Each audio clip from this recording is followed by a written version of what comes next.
بسم اللہ الرحمن الرحیم الحمد للہ رب العالمین والصلاة والسلام علی سید المرسلین وعلی آلہ واصحابہ واہل بیتہ اجمعین.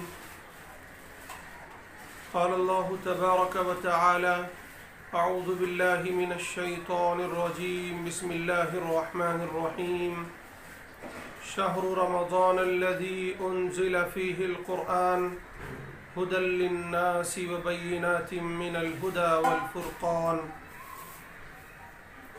صدق اللہ العظیم. محترم سامعین، رمضان المبارک کا مہینہ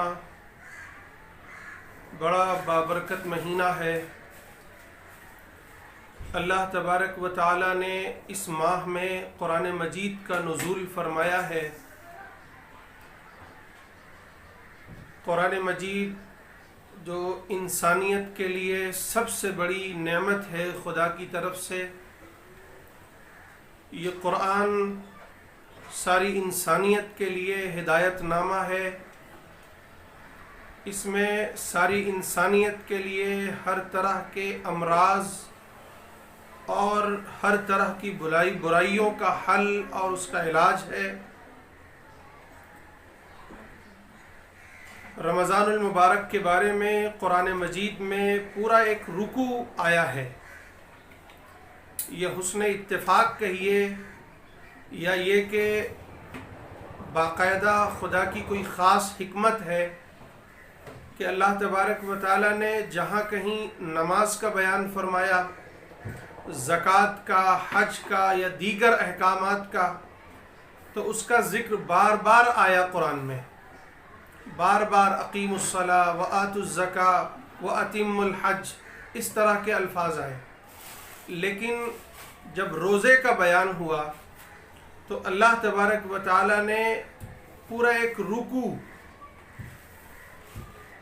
سورۃ البقرہ میں آیت نمبر 183 سے لے کر پورا ایک رکوع آیا ہے جو ایک ساتھ ہی نازل ہوا ہے اور ایک ساتھ ہی قرآن مجید میں موجود ہے. رمضان کے بارے میں یا روزوں کے بارے میں اگر کسی بندے کو یہ دیکھنا ہے کہ میرے رب کا فرمان کیا ہے، قرآن کے احکامات کیا ہیں یا قرآن کا بیانیہ کیا ہے اس بارے میں، تو اسے چاہیے کہ وہ سورۃ البقرہ کی آیت نمبر 183 سے پڑھنا شروع کرے. ایک رکوع میں مکمل طور پر روزے کی مقصدیت، روزے کے احکامات اور روزے کی حکمتوں کا بیان ہے. آج میں آپ کے سامنے قرآن مجید کے اسی رکوع کو لے کر حاضر ہوا ہوں. آج انشاءاللہ ہم سورۃ البقرہ کے اس رکوع کا مطالعہ کریں گے جس میں رمضان اور روزوں کا بیان ہے. بات یہاں سے شروع ہوتی ہے کہ اعوذ باللہ من الشیطان الرجیم بسم اللہ الرحمن الرحیم یا ایہا الذین آمنوا کتب علیکم الصیام کما کتب علی الذین من قبلکم لعلکم تتقون. اے ایمان والو، تم پر روزے فرض کیے گئے جس طرح تم سے پہلے لوگوں پر روزے فرض کیے گئے تھے. لعلکم تتقون، تاکہ تمہارے اندر تقوی پیدا ہو جائے. یہ سب سے پہلی آیت ہے جو روزے سے متعلق ہے. اس آیت میں اللہ تبارک و تعالی براہ راست ہم سے یعنی اہل ایمان سے مخاطب ہیں کہ ایمان والو، تم پر روزے فرض کیے گئے. یعنی یہ کوئی نفلی یا کوئی مباح عمل نہیں ہے، بلکہ یہ ایک فریضہ ہے. بلکہ اللہ کے نبی حضرت محمد صلی اللہ علیہ وسلم نے فرمایا کہ بنی الاسلام علی خمس، کہ اسلام کی بنیاد 5 چیزوں پر ہے. اس میں سے ایک بنیاد ہے روزہ. آگے ارشاد فرمایا کما کتب علی الذین من قبلکم، یعنی یہ روزہ صرف تم پر فرض نہیں ہوئے ہیں، تم سے پہلے جتنی بھی امتیں یا پیغمبر کے ماننے والے لوگ آئے ان پر بھی یہ روزے فرض تھے. یہ جملہ قرآن مجید کے حق ہونے اور منزل من اللہ ہونے کی دلیل ہے۔ کیوں؟ کیونکہ ایک نبی امی کی طرف سے اس کی زبان سے یہ الفاظ ادا ہو رہے ہیں، جسے نہ اس وقت کی اقوام کے بارے میں بہت زیادہ علم ہے، نہ ان کی کتابوں اور ان کے مذاہب کے بارے میں بہت زیادہ علم ہے۔ ایک نبی امی کوئی ایسی بات کہہ رہا ہے جسے آج 1400 سال بعد بھی ہم تصدیق کر سکتے ہیں کہ یہود کے یہاں بھی، نصارہ کے یہاں بھی، اور ہمارے یہاں ہندو سماج میں بھی کہیں نہ کہیں روزے کا حکم موجود ہے۔ یہ الگ بات ہے کہ اس کی شکلیں بدل گئیں یا اس کی شکلیں کچھ اور ہوں، لیکن روزہ موجود ہے ان کے یہاں بھی۔ آگے فرمایا لعلکم تتقون، یہ جملہ اس بات کی نشاندہی کرتا ہے کہ یہ روزے ہم پر کیوں فرض ہوئے ہیں، روزے کا مقصد کیا ہے، کیوں آخر ہمیں بھوکا رہنا ہے، کیوں پیاسا رہنا ہے، کیوں یہ مجاہدہ کرنا ہے، اس کی وجہ کیا ہے؟ اللہ تبارک و تعالیٰ فرماتے ہیں کہ اس کی وجہ یہ ہے، اس کا سبب یہ ہے کہ تمہارے نفس کی تربیت ہو، تمہارے اندر تقوی کی روح پیدا ہو، تمہارے اندر روزے کی روح، روزے کی اسپرٹ پیدا ہو۔ اس لیے اللہ تبارک و تعالیٰ نے یہ روزے فرض کیے ہیں۔ آگے فرمایا ایام معدودات، یعنی یہ روزوں کے چند دن ہیں۔ وہ چند دن کون سے ہیں؟ رمضان المبارک کا پورا مہینہ۔ بخاری شریف کی روایت ہے، اللہ کے نبی صلی اللہ علیہ وسلم سے منقول ہے کہ وہ رمضان کا پورا مہینہ ہے، کبھی 29 کا ہوا تو ہوا، نہیں تو 30 دن کے روزے تمہیں پورے کرنے ہیں۔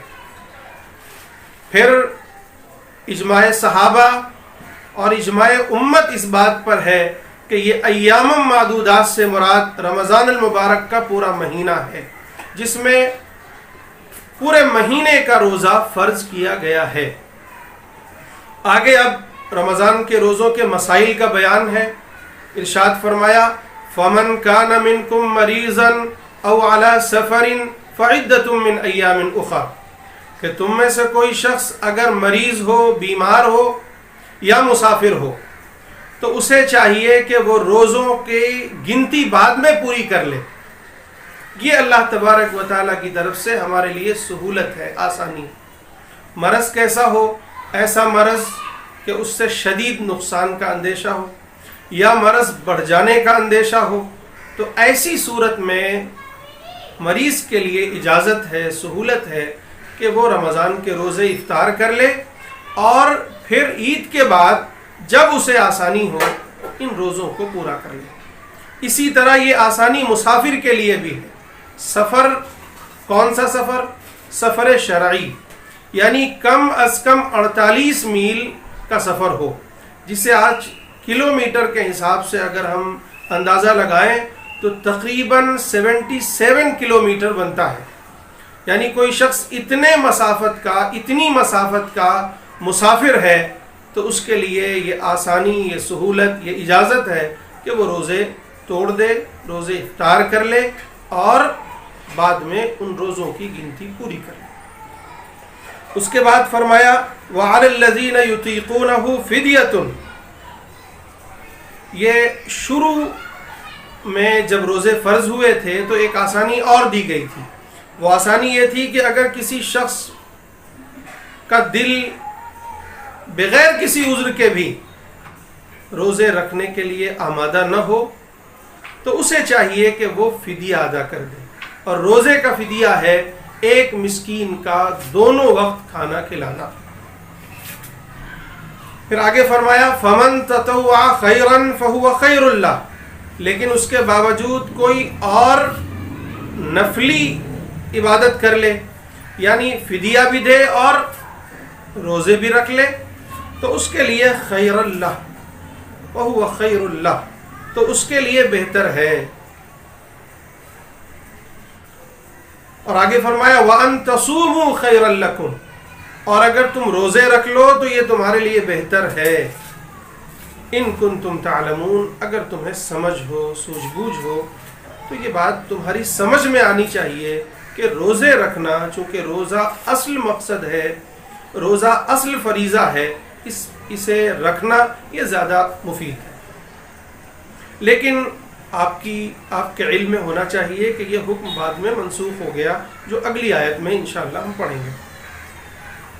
اب اگلی آیت میں اللہ تبارک و تعالیٰ ارشاد فرماتے ہیں کہ شہر رمضان الذی انزل فیہ القرآن، کہ رمضان کا مہینہ وہ مہینہ ہے جس میں قرآن کا نزول ہوا.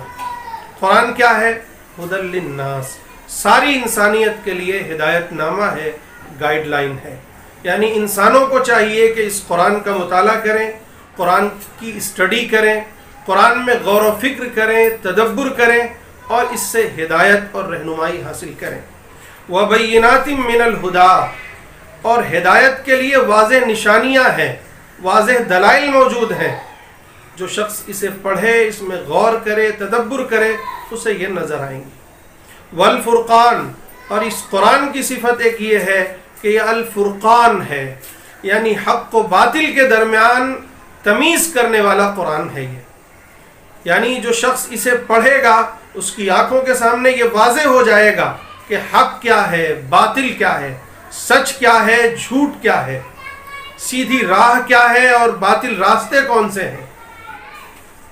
آگے فرمایا فمن شہد منکم الشہر فلیصم، جو شخص اس ماہ میں حاضر ہو، یعنی اس ماہ کو پالے، اسے چاہیے، اس پر لازم ہے کہ وہ رمضان کے روزے رکھے، بشرطے کہ اسے کوئی عذر لاحق نہ ہو.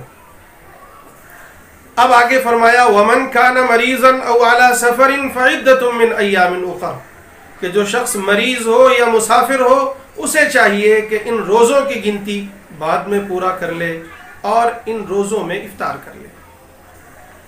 یرید اللہ بکم اليسر ولا یرید بکم العسر، اللہ نے ایک اصول بیان فرمایا کہ اللہ تبارک و تعالیٰ اے میرے بندو تم سے آسانیاں چاہتا ہے، تمہارے لیے آسانیاں فراہم کرنا چاہتا ہے، تم پر سختی دشواری نازل کرنا نہیں چاہتا ہے. اس لیے یہ آسانیاں تمہارے لیے پیدا کی ہیں. جب یہ آسانیاں پیدا کی ہیں تو تمہیں چاہیے کہ وَلِتُكْمِلُ الْعِدَّةَ، اس رمضان کے روزوں کی گنتی پوری کرو، یعنی رمضان کے روزے رکھو. وَلِتُكَبِّرُ اللَّهَ عَلَى مَا هَدَاكُمْ، اور اللہ کی تکبیر بیان کرو، اللہ کی بڑائی بیان کرو، اس کی عظمت بیان کرو، اس لیے کہ اللہ نے تمہیں ہدایت دی ہے، تمہیں سیدھی راہ دکھائی ہے. لَعَلَّكُمْ تَشْكُرُونَ، تاکہ تم شکر ادا کرو، یعنی اس کا تقاضا یہ ہے کہ تم شکر ادا کرو. اس کے بعد پھر اگلی آیت میں دعا کا بیان ہے. وَإِذَا سَأَلَكَ عِبَادِي عَنِّي فَإِنِّي قَرِيبٌ، اے نبی، اے رسول، اگر میرے بندے تم سے یہ سوال کریں کہ میں کون ہوں یا میں کہاں ہوں، میری صفات کیا ہیں، میرے بارے میں جاننا چاہیں، تو کہہ دو فَإِنِّي قَرِيب، میں قریب ہوں، قریب ترین ہوں اس شخص کے جو مجھے ڈھونڈنا چاہے، مجھ سے لو لگانا چاہے، میری طرف آنا چاہے.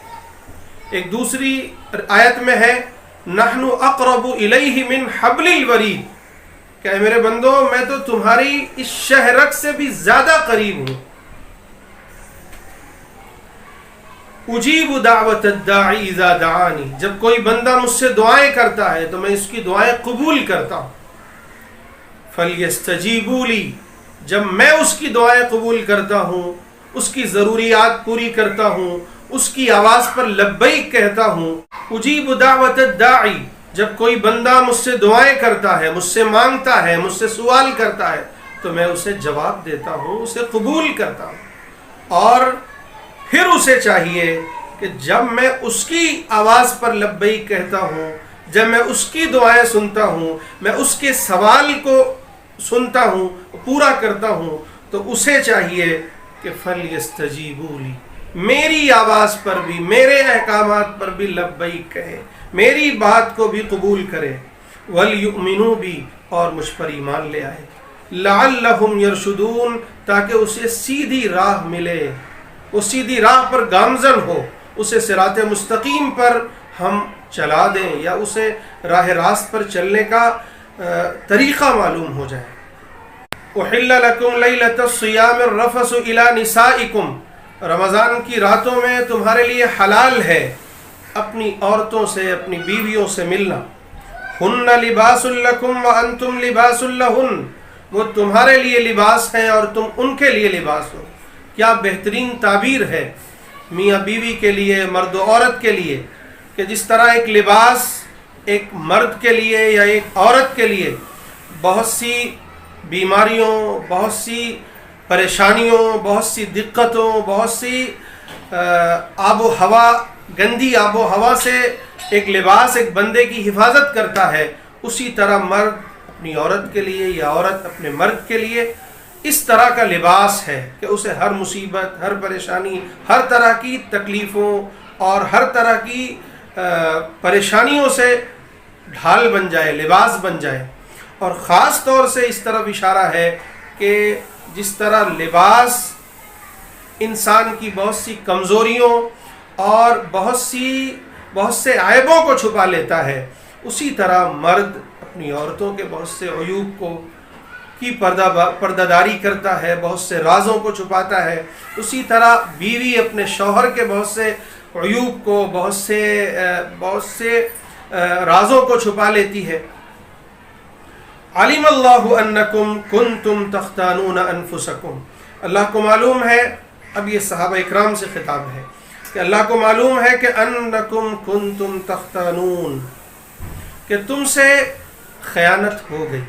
اللہ کو یہ بات معلوم ہے کہ تم سے خیانتیں ہو جایا کرتی ہیں، اس لیے اللہ کا یہ مزدہ سن لو، فتاب علیکم، اللہ نے تمہیں معاف کر دیا. جاؤ، تم سے جو خیانت ہوئی اس کے لیے اللہ نے تمہیں معاف کر دیا.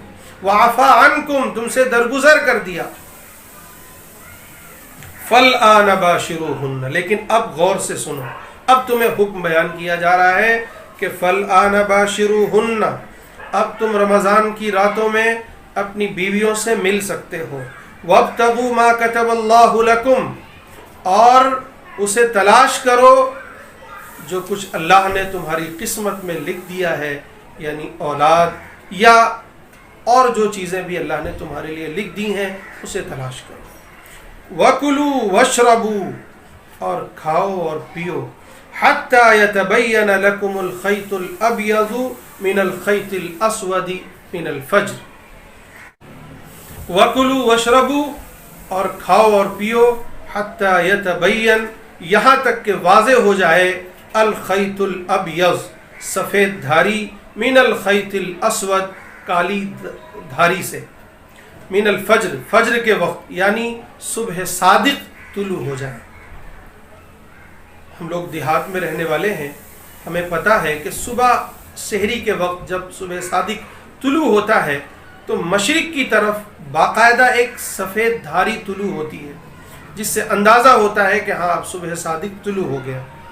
ثم اتموا الصیام الی اللیل، پھر اپنے روزوں کو رات تک پورے کرو، یعنی غروب آفتاب تک. ولا تباشروہن وانتم عاکفون فی المساجد، اور جب تم مسجدوں میں اعتکاف میں رہو تو یاد رکھو اپنی بیویوں سے ملاقات مت کرنا. تلک حدود اللہ، یہ ہے اللہ کے حدود، اللہ کی باؤنڈریز. فلا تقربوها، نہ صرف یہ کہ اس میں داخل مت ہونا، فلا تقربوها، اس کے قریب بھی مت جانا. کذالک یبین اللہ آیاتہ، اسی طرح اللہ تبارک و تعالی اپنی آیات کو بیان کرتا ہے، للناس، ساری انسانیت کے لیے، لعلہم یتقون، تاکہ وہ تقوی والے بن جائیں، وہ خدا سے ڈرنے والے بن جائیں. یہ پورا رکوع ہے. ایک آیت اور ہے، وہ بھی پڑھ لے رکوع میں، اگرچہ اس کا تعلق رمضان سے نہیں ہے لیکن بڑی اہم آیت ہے، اس لیے ہمیں پڑھنا چاہیے. وَلَا تَأْكُلُوا أَمْوَالَكُمْ بَيْنَكُمْ بِالْبَاطِلِ، اور اپنے مالوں کو آپس میں ایک دوسرے کا باطل طریقے سے، ناحق طریقے سے مت کھاؤ. یعنی کسی کا مال ہڑپ لو، چوری کر لو، ڈکیتی کر لو، یا کسی کو رشوت دے دو، یا کوئی بے ایمانی کر لو. اس طرح ایک دوسرے کا مال آپس میں اے ایمان والو مت کھاؤ. وَتُدْلُوا بِهَا إِلَى الْحُكَّامِ، اور نہ ہی حکام کے پاس وہ مال لے کر جاؤ کہ انہیں رشوت دے دو، انہیں کچھ دے کر ان سے غلط فیصلے کروا لو. لِتَأْكُلُوا فَرِيقًا مِّنْ أَمْوَالِ النَّاسِ, تاکہ تم حکام کے پاس وہ پیسے وہ مال اس لیے لے جاؤ, رشوت اس لیے دو تاکہ تم اپنے میں سے کسی ایک فریق کا مال ناحق کھا سکو. ایسا مت کرنا. وَأَنْتُمْ تَعْلَمُونَ, جبکہ تمہیں یہ سب باتیں معلوم ہوں. یعنی جانتے بوجھتے ایسا عمل مت کرنا. خاص طور سے جب رمضان ہے تو ہمیں اس کا خیال ضرور کرنا چاہیے. مجھے بڑا افسوس ہوا, کل ہمارے ہاں کالونی میں مارکیٹ لگتا ہے, تو صبح کے وقت 10 بجے یہاں کی انتظامیہ یعنی پولیس کے لوگ آئے, اور انہوں نے جو بیچارے غریب سبزی والے یا فروٹس والے وہاں دکانیں لگائے ہوئے تھے, شاید کہ پولیس کی ہدایت کے مطابق وہ کچھ لیٹ ہو گئے, وہاں سے اٹھا نہیں سکے, وہ مارکیٹ رہ گئی, تو انہوں نے اسے پھینک دیا, سبزیوں کو پھینک دیا, فروٹس کو پھینک دیا, اور کہا لوگوں کو کہ لے جاؤ. تو کچھ لوگوں نے مجھے بتایا, میں جب وہاں گیا دیکھا کہ بہت سی چیزیں پڑی ہیں, تو کچھ لوگوں نے مجھے بتایا کہ باقاعدہ مسلم عورتیں اٹھا کر لے گئی ہیں. یہ کتنی عجیب بات ہے کہ ہم روزے دار بھی ہوں, روزے کی حالت میں اس طرح کی حرکتیں کریں. میرے بھائیو, یہ غلط بات ہے. تو قرآن کا بہت صاف حکم ہے, آپس میں ایک دوسرے کا مال ناحق مت کھاؤ, چاہے وہ چوری ہو, چاہے وہ بے ایمانی ہو, چاہے وہ کوئی اور شکل ہو. نہ ہی رشوت دو کہ کسی کو رشوت دے کر کسی کا مال ہڑپ لیا, لاکھوں ہڑپ لیا, 10-20 ہزار رشوت دے دیے, اور حکام نے یا ججوں نے صحیح فیصلہ دے دیا آپ کے حق میں کہ ٹھیک ہے آپ حق پر ہیں. تو ایسا نہیں. اسی لیے ہمارے یہاں فقہا کے یہاں باقاعدہ یہ حکم ہے کہ قاضی کا فیصلہ نافذ تو ہو جائے گا شرعاً, لیکن باطنی اعتبار سے, ظاہری اعتبار سے تو نافذ ہوگا, لیکن باطنی اعتبار سے نافذ نہیں ہوگا. یعنی اگر رشوت لے کر یا غلط فہمی کی وجہ سے کوئی عادل بادشاہ بھی, کوئی عادل حکمراں بھی, کوئی جج بھی, کوئی قاضی بھی فیصلہ دے دے, پھر بھی کسی کا ناجائز مال حلال نہیں ہوگا, یاد رکھیے. اسی طرح سود بھی, اسی طرح دوسروں کا مال بھی, یتیموں کا, ناحق لوگوں کا, کسی کا مال بھی. اس لیے خاص طور سے رمضان کے ساتھ یہ حکم آیا. مختصر یہ میرے بھائیوں کہ یہ پورا رکوع ہے جس میں اللہ تبارک و تعالیٰ نے رمضان کے روزوں کے بارے میں بہت صاف طور پر ہمیں کچھ احکامات دیے ہیں. پہلا حکم یہ ہے کہ روزہ ایک فریضہ ہے, ایک اہم رکن ہے, ہمیں اسے ادا کرنا چاہیے, کسی حال میں بھی روزہ نہیں چھوڑنا چاہیے. ایک روایت میں ہے اللہ کے نبی صلی اللہ علیہ وسلم نے فرمایا کہ اگر کسی شخص نے بغیر کسی عذر کے روزے چھوڑ دیے تو اب اگر وہ زمانے بھر, زندگی بھر روزے رکھتا رہے تو ایک رمضان کے روزے کا حق ادا نہیں ہو سکتا. دوسری بات, رمضان کے روزوں کا مقصد ہے تقوی کا حصول, اس لیے اس نیت اور اس استحضار کے ساتھ ہم روزے رکھیں کہ ہمارے اندر تقوی پیدا ہو, اور اپنا جائزہ لیتے رہیں کہ یہ تقوی پیدا ہو رہا ہے یا نہیں ہو رہا ہے.